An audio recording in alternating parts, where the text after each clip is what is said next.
Assalamualaikum warahmatullahi wabarakatuh. Saya Muhammad Afif Lasmi, NIM 3221041, mahasiswi AP 5 Malam, akan membahas mengenai syarat rekrutmen dan seleksi serta tahapannya. Proses rekrutmen dan seleksi karyawan dapat bervariasi antara perusahaan-perusahaan, tetapi umumnya melibatkan beberapa tahapan umum. Berikut adalah syarat, tahapan, dan proses umum dalam rekrutmen dan seleksi karyawan.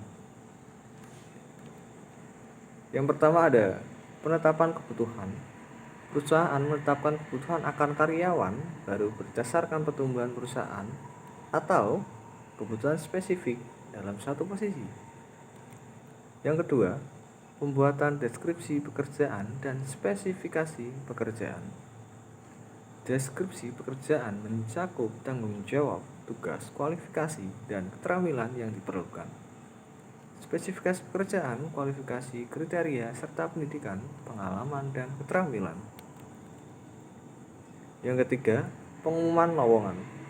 Lowongan pekerjaan diumumkan secara internal dan atau eksternal melalui situs web perusahaan, papan pengumuman, atau platform media perekrutan online. Yang keempat, ada penerimaan lamaran. Calon karyawan mengirimkan lamaran, CV, dan dokumen pendukung lainnya sesuai dengan persyaratan lowongan. Selanjutnya ada seleksi administratif. Tim HR melakukan seleksi awal berdasarkan kriteria yang telah ditetapkan. Lamaran dan CV yang memenuhi syarat melanjutkan ke tahap selanjutnya. Yang keenam ada penilaian awal. Tes dan wawancara awal dapat dilakukan untuk menanamkan keterampilan, pengetahuan, dan kepribadian calon karyawan. Yang ketujuh ada wawancara mendalam. Calon karyawan bertemu dengan pihak manajemen atau tim yang akan mengaktifkan keterampilan interpersonal, motivasi, dan kesesuaian budaya. Yang kedelapan ada tes keterampilan dan penilaian. Tes keterampilan atau penilaian tambahan dapat dilakukan untuk mengukur kemampuan teknis dan keterampilan khusus. Yang kesembilan ada verifikasi referensi.